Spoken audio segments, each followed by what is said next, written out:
How to unhide the threads badge back to your Instagram profile.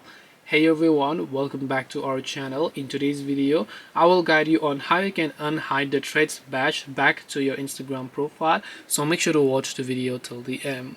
Now, if you want to unhide the threads badge because maybe you happen to hide them, you want to get it back on your profile again, you can just open the Instagram application, then come to your profile page.